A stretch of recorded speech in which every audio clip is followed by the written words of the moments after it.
Imagine it's late at night. You're driving through a deserted road, the rain tapping gently against the windshield, and the only company you have is the voice coming from your radio. But then, something shifts. The voice changes. Static rises. And within that static, you hear something strange, something that wasn't supposed to be there. A voice, a message, a language you don't quite understand, and yet it feels like it's speaking directly to you. This is not the start of a horror movie. It's something that's really happening.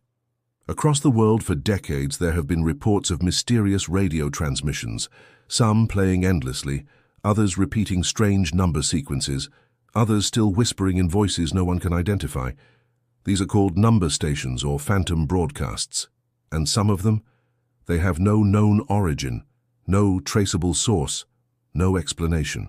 But one broadcast stands out among them all, a signal that appears only in the early hours of the morning, one that interrupts regular stations, one that never gives a clear location, and one that, according to those who've heard it, feels personal. This script explores one of the strangest modern mysteries never solved, the voice in the static that no one can trace.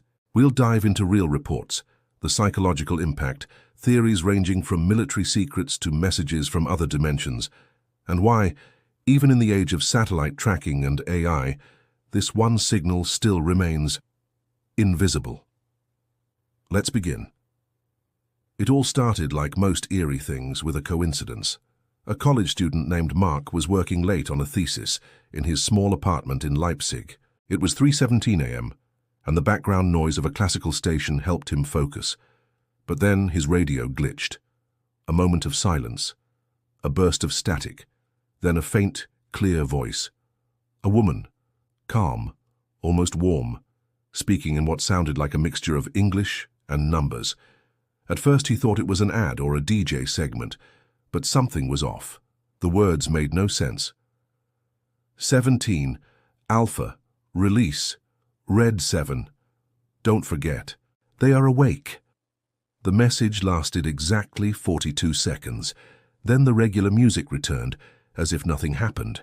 Mark was curious. He posted about it online, and that's when the strange part began.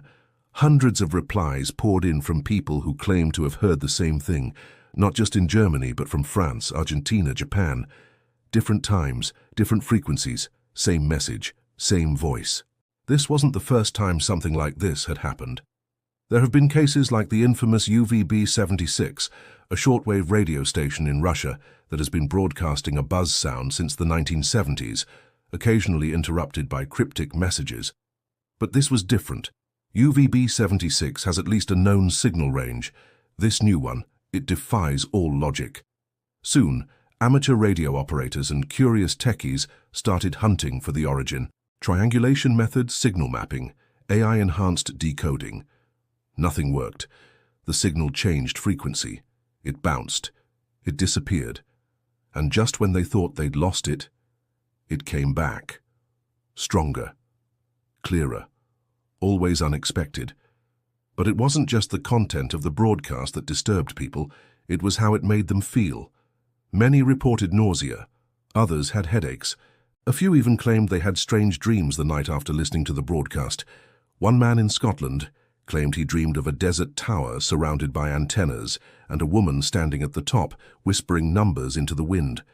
Another woman in Canada swore she woke up with a strange phrase stuck in her head. "You are not supposed to remember." She didn't know what it meant. Psychologists might call it a mass delusion, a kind of modern folklore accelerated by the internet. But there were just too many coincidences. The signal was caught on physical tapes, digital recordings, and even streamed online during live captures. It wasn't imagined. Some thought it might be a rogue government experiment, perhaps a relic of old Cold War-era communication systems. Others were convinced it was part of a military psyop, or worse, an active operation that someone had forgotten to shut down. The problem was, no one could confirm it. No intelligence agency, no private company, no tech organization could even acknowledge its existence. Then came the files. One Reddit user under the name Lambda Echo posted a series of decoded texts claiming to have extracted meaning from the broadcast using sound inversion techniques. The phrases were strange, like riddles. One said, "When the mirror cracks, the watchers speak." Another, "The gate only opens when the static sings." Fictional, possibly. But what unsettled people wasn't the words themselves. It was the way they matched dream fragments shared by other listeners. Without ever meeting, without ever talking, they were dreaming the same symbols, the same concepts. It was as if the broadcast wasn't just sending a message but shaping thought itself. Experts in signal analysis stepped in. Universities, military contractors, audio engineers. They tried breaking it apart. What they found was equally baffling. Hidden in the waveform was a frequency layer undetectable by most equipment, a kind of low-range pulse that resembled a brainwave signature. Not of a machine, but of a human mind. This opened a floodgate of theories. Was it a new kind of communication? Was it someone, or something, trying to speak in ways we didn't yet understand? Could this be, as some fringe theorists suggested, contact? Not with aliens, but with something parallel, another version of us. And that's when governments started acting strangely. Several forums and websites that had archived discussions about the broadcast suddenly went offline. Accounts were deleted. Threads disappeared.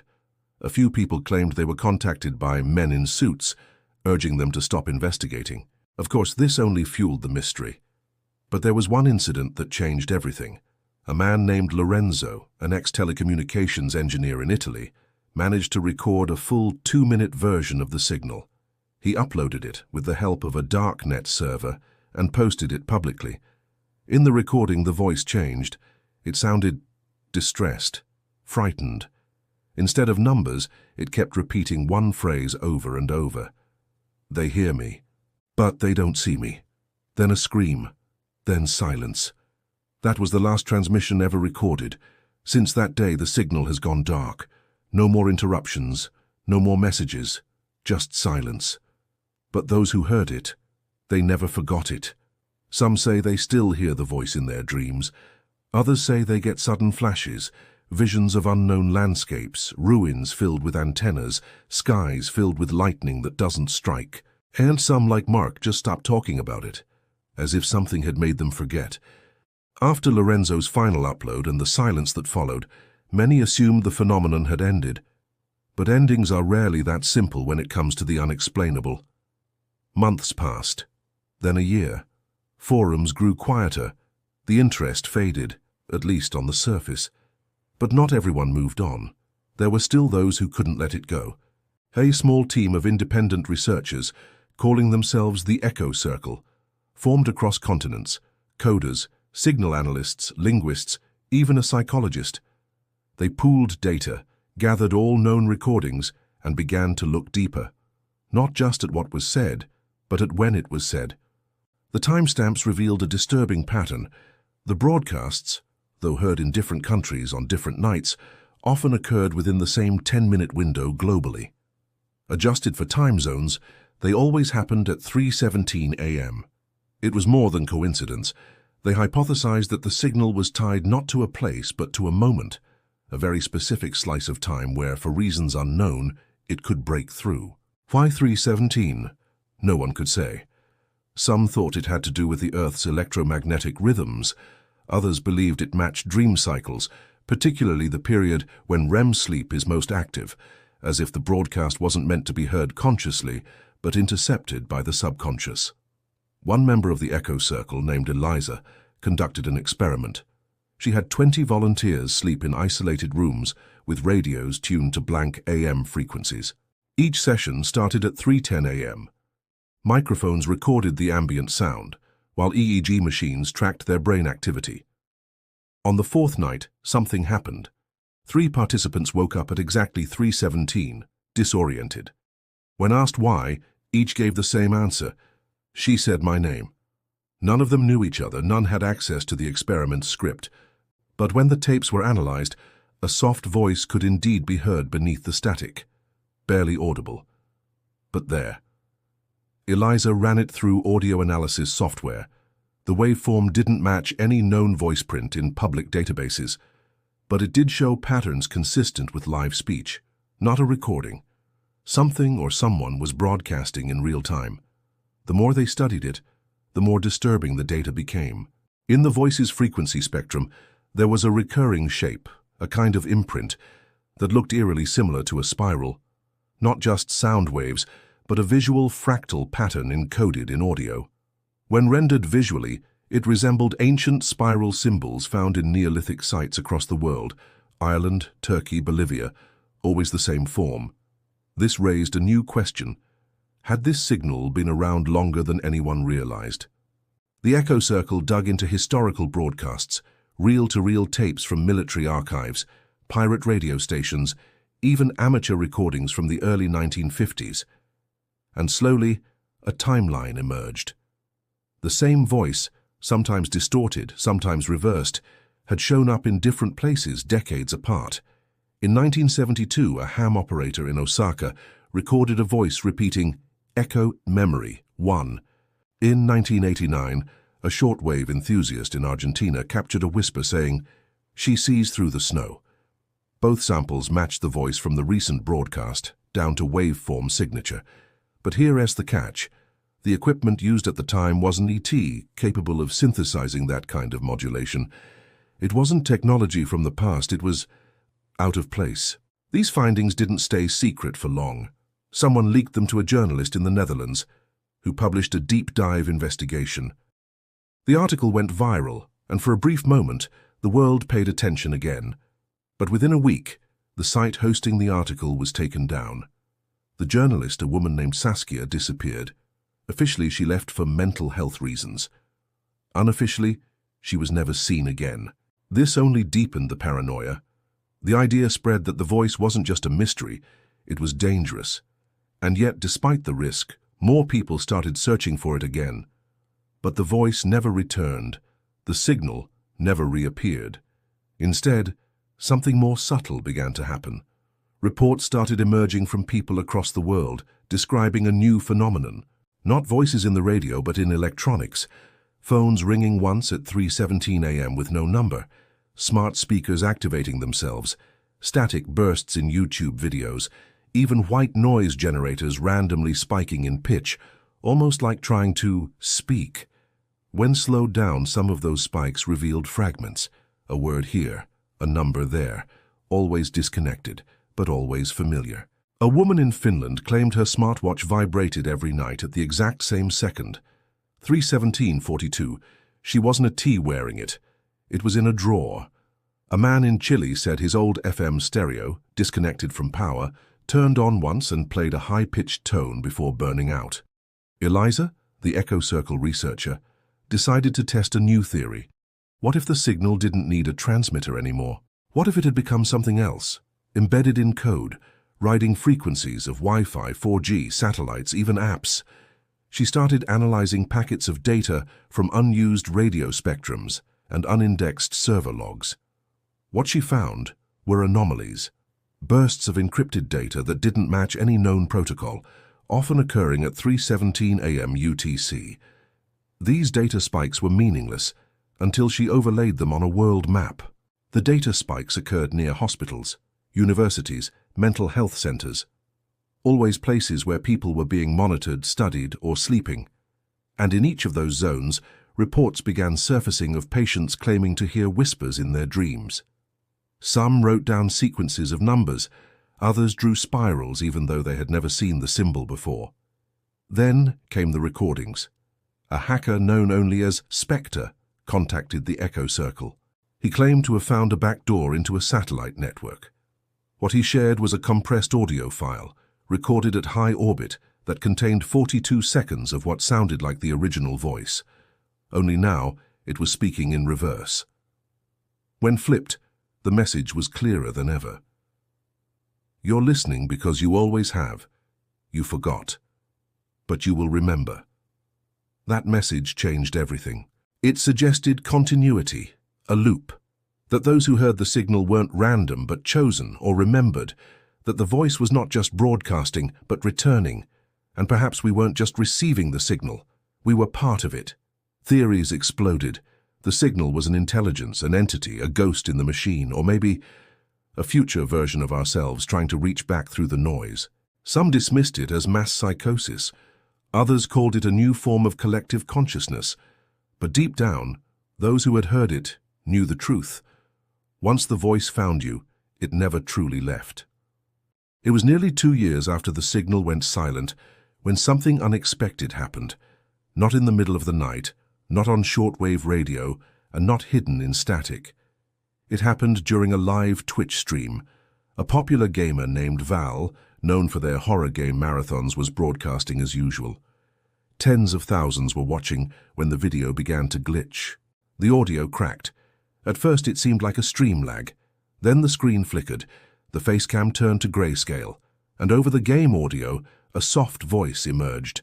It lasted 7 seconds. "You are not the listener. You are the echo." Then silence. The stream resumed. Val looked confused. The chat exploded. Some assumed it was an ARG, a prank. But those familiar with the original signal recognized it immediately. It was her. The same tone, the same cadence, the voice in the static. But this time, not through radio waves, through digital streaming. This confirmed what many feared. The voice had evolved. It no longer relied on outdated frequencies. It had learned to travel through the systems we use every day, through data, through code, and most disturbingly, through attention. The more people tried to find it, the more it spread. Not as sound, as presence. Eliza, still coordinating what remained of the echo circle, decided to test one final theory. She created a closed environment, an offline system with no connection to the internet, no wireless devices, only analog hardware. She wanted to prove that the voice needed infrastructure to survive, that it could be isolated, contained. For 72 hours, nothing happened.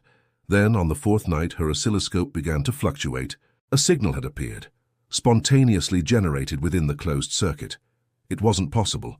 There was no input, no antenna. And yet, the waveform formed that same spiral shape. Her analog recorder picked up a hum, low and slow, like breathing. Then, faintly, "You built the room. I was already inside." That was the last recording she ever released. Eliza vanished weeks later. The others in the echo circle either went silent or distanced themselves entirely. The group dissolved, but not because they stopped believing, because they started to feel watched. Several members began experiencing identical dreams again, not of the tower, but of a mirror, a massive one, floating in darkness, and in its reflection not themselves, but a figure made of light and sound, staring back. What made this significant wasn't the dream itself, but the fact that those affected came from different countries, languages, even belief systems. And yet the dreams were the same, not similar, identical, described in matching detail, down to the number of spiral lines on the mirror's surface. 11. This is where the story leaves the realm of mystery and enters something far more unsettling. One member of the group, a linguist named Javier, decided to analyze all the known messages spoken by the voice, including ones thought to be gibberish. He applied a form of comparative phonetics, hoping to match them to known languages. The results were baffling. Every phrase had patterns that aligned with a proto-language, not something spoken today, but theorized to have existed tens of thousands of years ago. Some believe it predates writing. Even more disturbing, fragments of the voice's syntax matched inscriptions found at Göbekli Tepe, the world's oldest known temple, a place already wrapped in mystery. The idea that the voice could be using a language lost to time and transmitting it through modern devices sent shockwaves through the community. Was the voice ancient, or was it simply outside of time? And if it was a language meant to be understood by the subconscious, by dreams, by intuition, then maybe we weren't supposed to analyze it logically. Maybe the voice wasn't trying to be decoded. Maybe it was trying to wake something up.